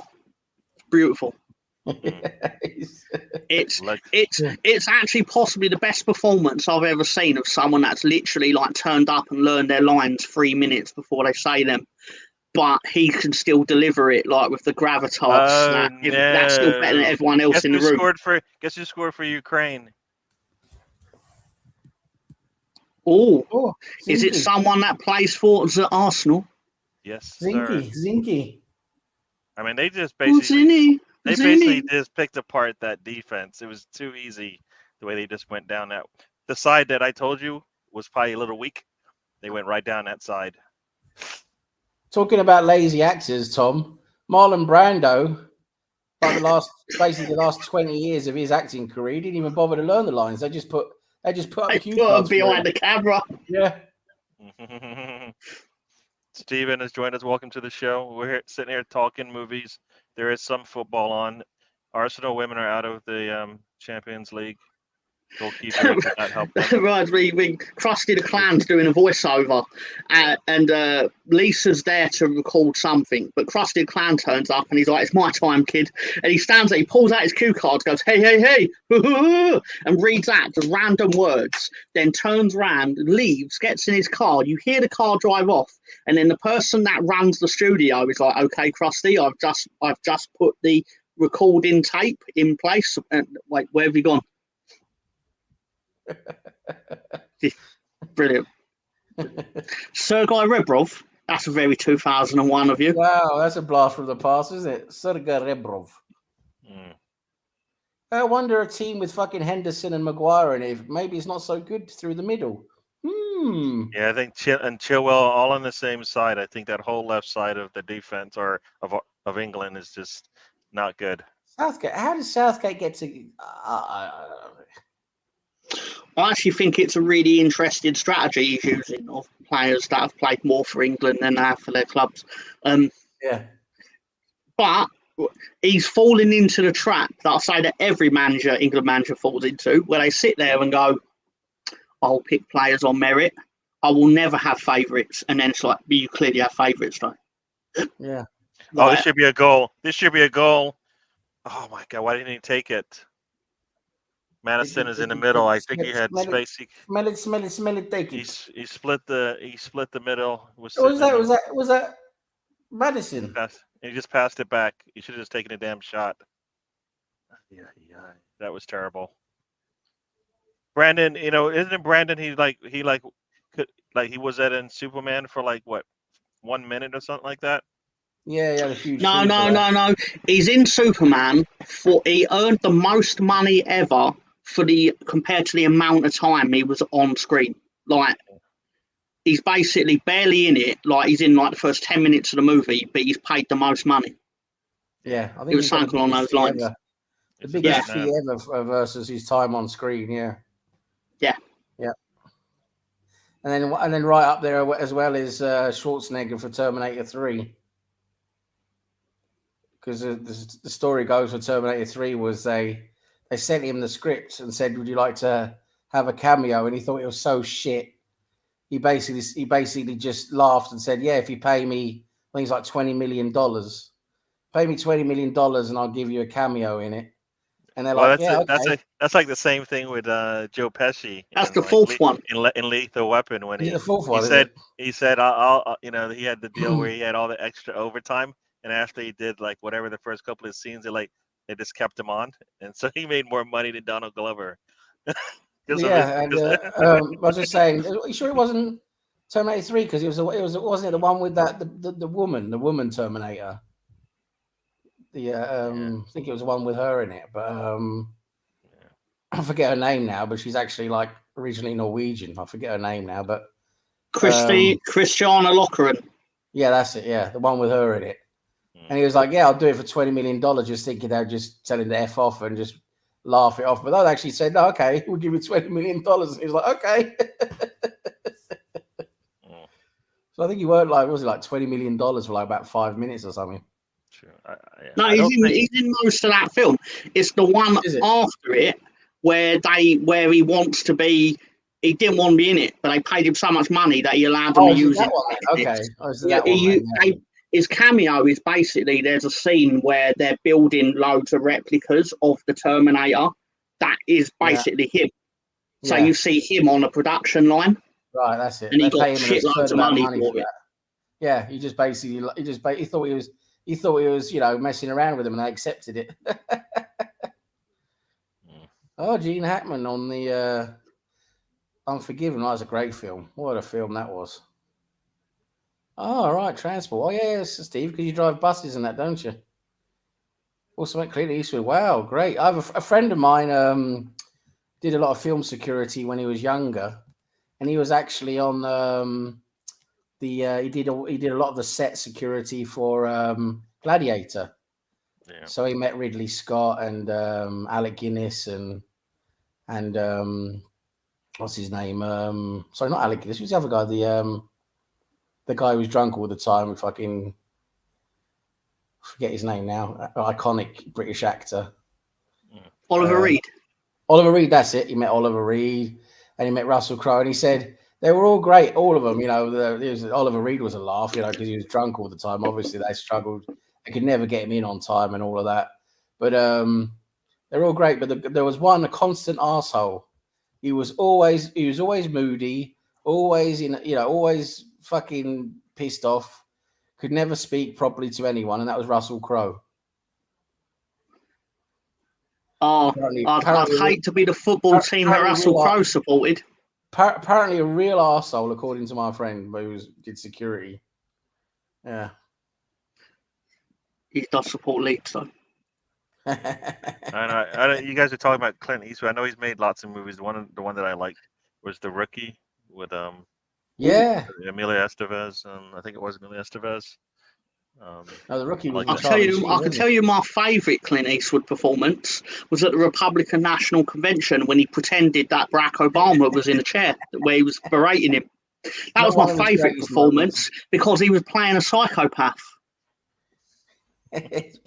Not to get into the politics of it. Yeah. Not to get into politics, but that was my favourite because it was like, so you've been acting your whole life because you've been playing a normal human being when really you're a nutter. But okay. Yeah. So and he's like, oh, you not got nothing to say, Barack. I mean, it reminded me of a week ago when The Miz was interviewing John Cena and John Cena weren't there, but they were playing into the joke that everyone thinks he's invisible. Like, it's okay in wrestling to do that. You're doing it in the Republican National Convention, you fucking moron. Sorry. Sorry.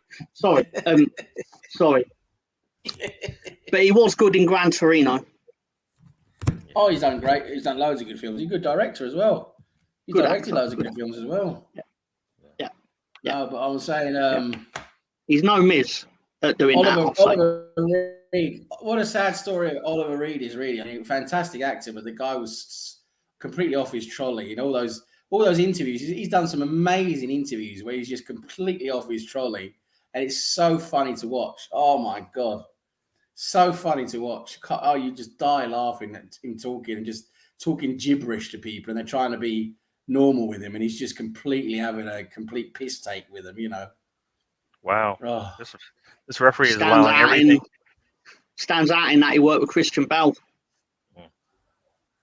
I don't know really.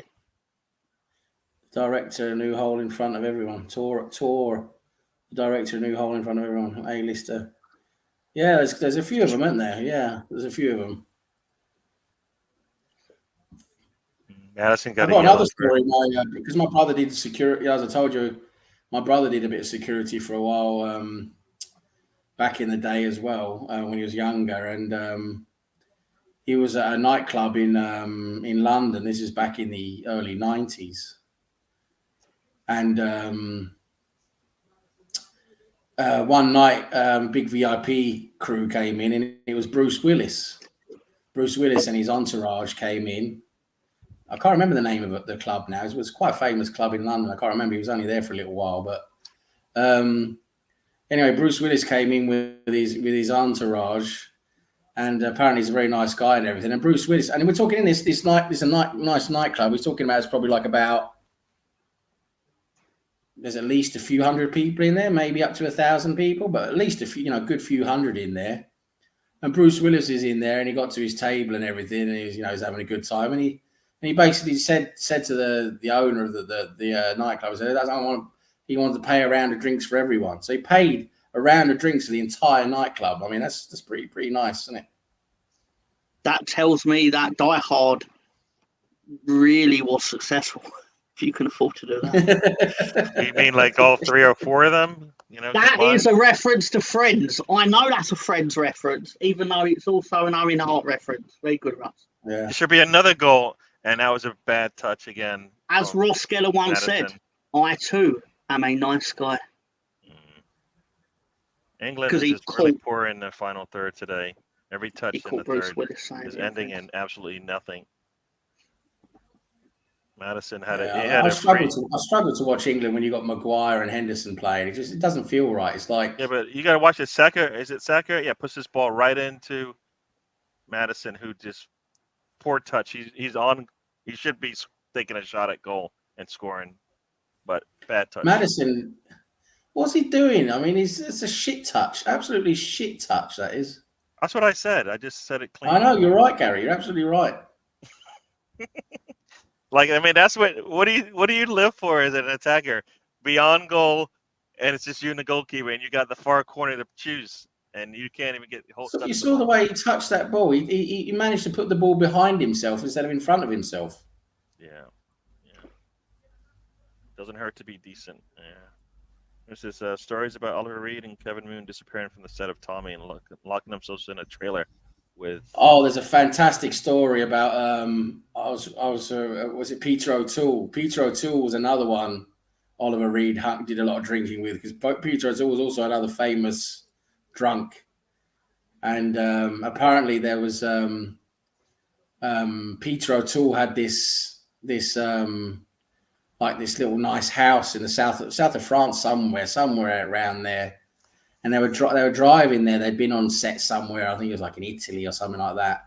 And they were going to drive up and stay there. Anyway, on the way, of course, is that, you know what they like. They stopped at this pub, and this little pub not too far from where Peter O'Toole lived, or had his residence.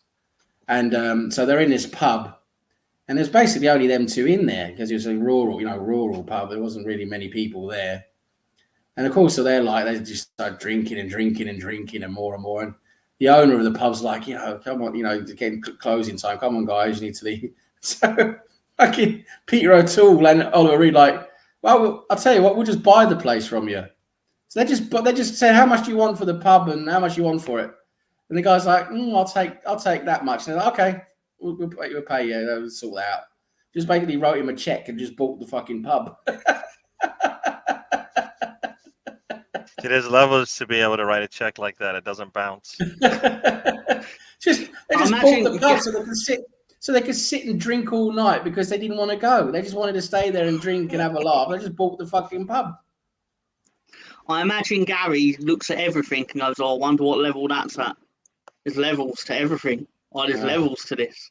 There's Pepsi. What level's that at? Yeah. But I can imagine Yeah. what Stan's mentioned, Oliver Reed and Keith Moon, because Keith Moon, the drummer of what band was he a drummer of again? I can't remember now. Was it Status Quo? I can't remember.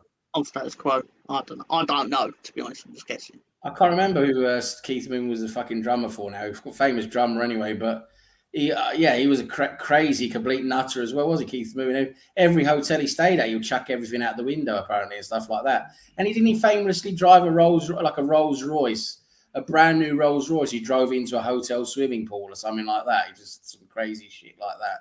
Anyway, so I can imagine it what sounds Oliver like Reed he needs a punch. Anyway, I can just imagine what Oliver Reed and Keith Moon would get up to. I mean, those two, bloody hell. I mean, you can't get anything like that now because you just get cancelled on TikTok. Yeah. Oh God, those stories. The Who. The Who. That's it. The Who. Yeah. Yeah. That's it. Yeah. Sorry, lad. Sorry. I don't follow basketball. Yeah. You don't follow basketball. You're so funny. You're so funny, Mr. Tom. That's a lie. I do loosely follow basketball. Yeah, no, there's some great stories. I think I don't think it was a hotel. It was a private residence of some kind. And Keith Moon just felt like he just drove this brand new Rolls Royce, fucking probably cost like 200 grand or something at the time. I was like a Silver Shadow or one of those jobs. He just drove it straight into the pool. That's the way he came. He just said, "Right, here I am, Keith Moon." Drove the fucking Rolls Royce into the pool. So it's going to be a goal coming up here. Oh, England got a goal. Very nice. There was Kane to Walker. Walker. Stan copy and pasted Russ's comment.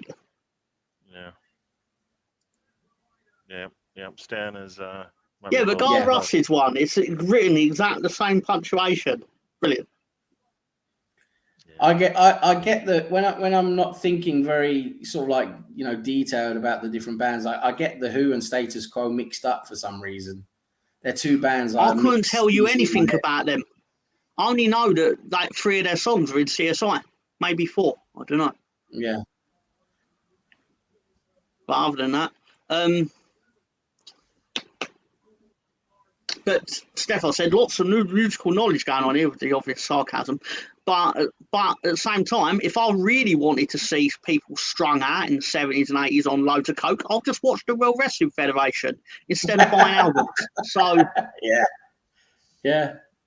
There's loads of stories about Keith Moon's legendary for the stuff he did. That guy was a complete nutcase.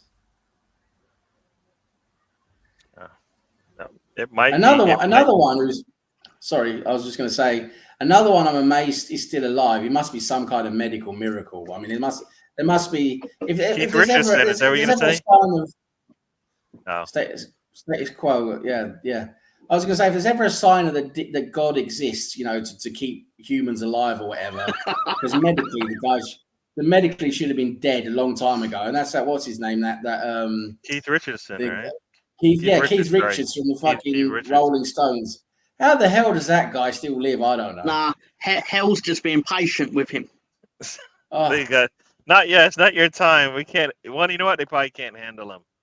It's one of those things where if we just push it off, All I'm saying is a Wikipedia trip and just read his personal life section, and you'll understand what I said. Yeah. Oh, maybe he's the next devil. So they just said, you know what? And the whoever's in charge of hell is like, I don't want him in yet because once he comes in, I know it's over for my reign. Very nice from Walker. A nice run, nice pass from Kane, who was like almost at midfield. All that. Yes, just because I turned around and said I've watched the Sound of Freedom. That is true. You went from child trafficking to the biggest. The guy who's probably made up of every drug you can think of is still alive to see it. No. I went from a movie about that. I didn't go from child trafficking to Pink Floyd or whatever. I said what I said. Different sentence. I said what I said. Different sentence. Different sentence. I said what I said. Can't take it back. There's different levels here, okay? There's different levels here, all right? Hey, You Sam. got the A-level, Stop making fun of me. Mr. Tom. Stop Mr. making You fun got of the me. A-level drugs. You got the B-level drugs. You got the C-level drugs. Roger Daltrey, wasn't he like Bond? He's the Who. Oh, the Who. The Who. Why am I saying Ooh, Bond? yeah. Ooh. I only know that because he was in an episode of CSI. You know what pisses me off? They have Ozzy, they have a very famous song. Osbourne, he might be taking all the drugs, but you can tell he was taking all the drugs. He was off his rock. He's never been back on. He's never been back on in this fucking world, has he? He's still off his rocker. You know, that guy, he can't talk straight, can he? Poor guy. No. Can't talk or walk straight. Sharon, where's my fucking underwear? Sharon. I was going to say, fucking hell, Gary, you put me off my train of thought now. Sorry. What was I going to say? I was talking about, Roger Daltrey and the fucking Who. That was it. They got that song. There's a song. There's always a song that you're absolutely certain is called something. Got a title, and it turns out the title is completely different. And that there's one of those with the Who for me, and that is that song. What's it fucking called? It should be called Teenage Wasteland in my head, but it's not. It's not Teenage Wasteland. It's called the fucking Ballad of fucking Dirk Diggler or something. I can't remember what it's called. Boogie Nights is a great movie. Oh, Diddley or something. What's his name? Stefan will get this. That song, it should be called. It's always been. I always thought it was called Teenage Wasteland, but it's not. It's called something. The Ballad of something. You just made me think of Teenage Dirtbag. Teenage Dirt. That's Wheatus, isn't it? It is Wheatus. Yeah. Now there's a song called Teen. If you heard it, it was yeah. Russ, amazing. He is inside. When Stefan or Russ comes up with the name of the song I'm talking about, you do a search when you get to. That's it, Barbara O'Reilly. That's it. That's the theme for. Yeah, that's the one from. Is that the one from CSI New York? I can't remember the CSI New York theme. Barbara O'Reilly. I was so sure that song was called Teenage Wasteland. To Teenage Wasteland. Yeah. Yep. It's and then it went halftime, 1-1. Carl Walker with his first goal in a English. Yeah, cap. it is from Finney. Yeah, sorry. Yeah. CSI New York. Yeah. Yes. Yeah. Yeah. 1 point to Tom. I never bothered with those CSIs, to be honest. I watched a bit of the original one from Las Vegas, the original one. The others, all the fucking rip-offs, Miami, New York, fucking Cuba, and fucking wherever. No, New York is not good. No, to be fair, that as a show, in terms of its production and everything at the time, was far ahead of other procedural shows in terms of like how it looks and stuff like that. Don't get me wrong, it ruined the court system in the context that juries, it made the threshold higher to get a conviction. Because juries were like, well, Gil Grissom can solve a crime in 42 minutes. Why haven't you put? And I know that sounds really silly, but that is what was happening. Maybe not as overtly as that, but because CSI was such on point with like solving. Very rarely did it take 2 episodes to solve a crime. Yeah, no, you're right. Gus Grissom was good. Plus, also, you got to keep in mind, a lot of the fixed techniques they were using in these episodes in real life would take weeks, if not months, to actually do. The science behind it. But obviously, in the episodes, they would just go, let's go to our unrealistically good-looking scientist lady. Yeah. And she'd be like, I've just run the fingerprint that you had a partial of through the plot contrivance spectrometer machine, and it's that guy you interviewed 40 minutes ago. Yeah. All right, it's getting. We're at one more sentence. Yeah. Please, one more sentence. Sorry, guys. I hated it more when they would have about 3 red herrings in an episode, and then they'd bring someone else in for like 4 seconds, and then they'd go, "It's that person." We're like, "But I'm following along with solving the crime, and you've not introduced all the players. So fuck you." Sorry, go on. Sorry, Gary. We got a little rant from Tom there. It was worth it. Yeah. No, I was just gonna say we've hit almost the 2-hour mark, so we're gonna try to get out of here. Great seeing the Who doing. A kebab sounds good. If I'm coming to England, you don't take me to a buffet, I'm gonna be upset. So make sure you have the list, Mr. Tom. Yeah, I need a list. We're going Jimmy's. All right, so there you go. Jimmy's it is. Sapphire and Steel. What is that? That, I believe, was an 80s cop procedural. Like, you'd also be thinking along the lines of Burger Rack, and in the 90s, Jonathan Creek. Did you say Burger Rack? Yeah. Is that not it? Burger Rack. Burger Rack, a rack of burgers. Well, that may have also come into it. Yes. I fancy a burger now. Ooh, I need. It's lunchtime. I haven't eaten, so yes. All right, people. We've given you about 2 hours of our time. Yeah, we want you to go back to dribbling on about music and films. It's been a good show today. It's been good. It's been good, and you know what? Sliders is excellent. Yeah, Sliders. Is that what you said? Sliders was a great show, but it never got a proper resolution, which is also one of my pet hates. No, which one is Sliders? Sliders was the one where Jerry O'Connell would travel to a different parallel universe a different version of Earth every episode. But he was trying to get home, like Quantum Leap and other shows of its ilk. But it was very good. And Roger Daltrey was a recurring villain in it, who also started hopping to different universes. Oh, okay. Never heard that. As you do. All right, so Sam, time to say bye to the people. Goodbye to the people. It's been lovely to see you all. It's lovely to share our Saturday late afternoon, early evenings with everybody. It's been very enjoyable. We've covered a lot of ground today, haven't we? We've gone through trafficking. We've gone through films. We've gone through music. We've gone through actors' careers. It's been very, very enlightening today. It's been a very good mix of different categories. It's been great. Tom was driving, and that went disastrously, as it always does. We crashed in a fucking coconut tree because he hasn't got a fucking license. Well, that's just the way it is. I had to take control back and get us back on the road. But that's the way it goes every Saturday. And just love to see everyone in the chat again. You were a bit slow coming in today.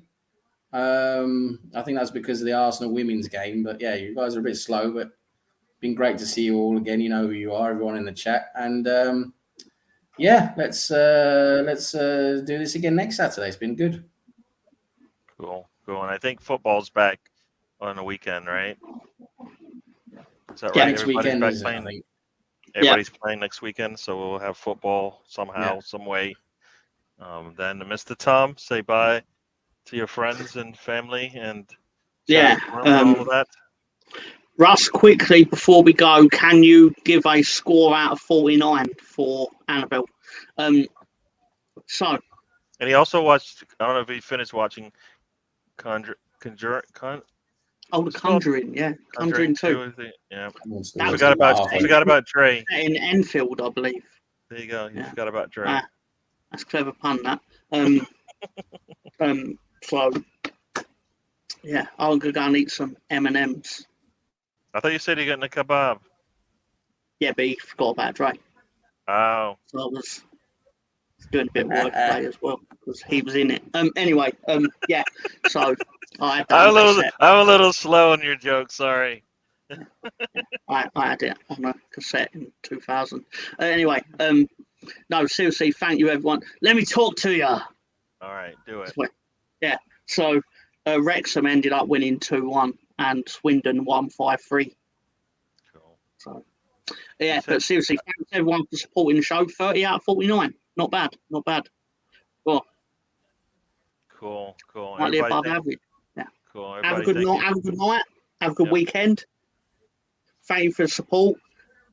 Do the fit. Actually, you've already subscribed, but tell someone else that you know that there's a show that discusses the irreverence of life.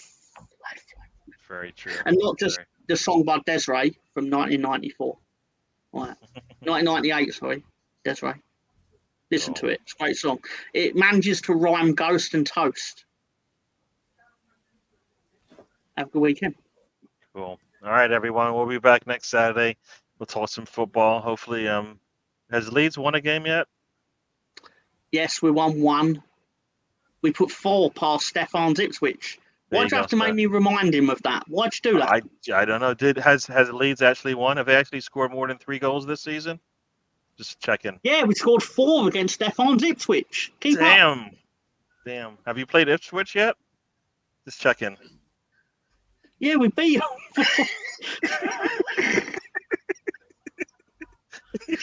Oh, don't, because he's now going to come out with something about how his team done something in 1960 or whatever. And why'd you do that to us? All right, we're gonna get out of here. Thanks for showing up. We'll do this again next week. We'll have some football, some real live football to talk about. But we'll do that then. And everybody, we'll see you guys on the next one.